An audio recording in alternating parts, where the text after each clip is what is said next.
ایک شخص نے ظہر کی نماز پڑھی، نماز پڑھنے کے بعد وہ عموماً کچھ لوگ ہوتے ہیں وہ ظہر کی نماز کے بعد تھوڑا سا آرام کر لیتے ہیں، مرد ہے یا عورت، جب آنکھ کھلی تو جسم پر نپاتی تھی، جس کو زبان میں بولتے ہیں احتلام ہو گیا،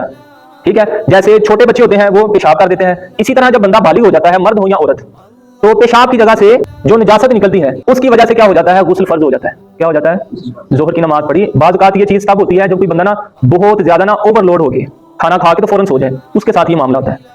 ٹھیک ہے، اس لیے کہتے ہیں کہ کھانا کھاتے ساتھ فوراً سونا نہیں چاہیے۔ بعض لوگوں کو پیٹ میں گیس ہو جاتی ہے، بعض اوقات ان کو یہ احتلام کا مسئلہ ہو جاتا ہے، اب جب احتلام ہو گیا تو کپڑے بھی کیا ہو گئے، ناپاک، ٹھیک ہے، تو اس صورت میں اب نہانا بھی کیا ہو جائے گا، فرض۔ اب سوال یہ ہے کہ ظہر کی نماز پڑھی، وضو بھی تھا اور سو گئے، جب آنکھ کھلی تو جسم پر نپاکی اور غسل بھی کیا ہے، اب فرض ہے، غسل بھی کیا ہے۔ اب مسئلہ یہ ہے کہ جب آنکھ کھلی تب عصر کی جماعت بھی گزر گئی تھی اور عصر کی نماز کا وقت ختم ہونے میں صرف 5 منٹ رہ گئے تھے۔ کتنے منٹ رہ گئے تھے؟ اب پوچھنے والا یہ پوچھ رہا ہے کہ اب میں نہانے جاؤں کہ نماز پڑھوں؟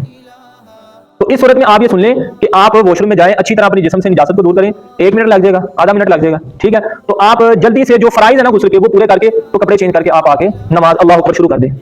عصر کی نماز کا آپ یہ سن لیں کہ اگر مثال کے طور پہ صرف 1 منٹ رہ گیا اور آپ نے اللہ اکبر کیا کہ نماز شروع کر دی ہے، تو اس کے بعد چاہے عصر کا وقت ختم بھی ہو گیا، آپ نماز پوری کریں، آپ کی نماز ہو جائے گی، سمجھ آ گئی۔ اگر بالفرض کوئی بندہ کہتا ہے کہ میری آنکھ کھلی اور میں نے دیکھا کہ واش روم میں جانے تک کا بھی جو ہے نا وقت نہیں ہے، فوراً اس نے اپنے وہ کپڑے اتارے، دوسرے صاف کپڑے پہن لیے اور تیمم کر لیا۔ تیمم کہتے ہیں پاک مٹی پہ آپ اس طرح ہاتھ لگا کے چہرے پہ لگا لو اور بازو پہ یہ، ٹھیک ہے، تو فلم تاجدوا مان فتیمموا صعیدا طیبا، اللہ تعالیٰ قرآن پاک میں فرماتا ہے کہ جب پانی نہ پاؤ تو پھر پاک مٹی سے تیمم کر لو۔ پانی نہ پانے کی صورت یہ بھی ہے کہ وقت ہی نہیں ہے،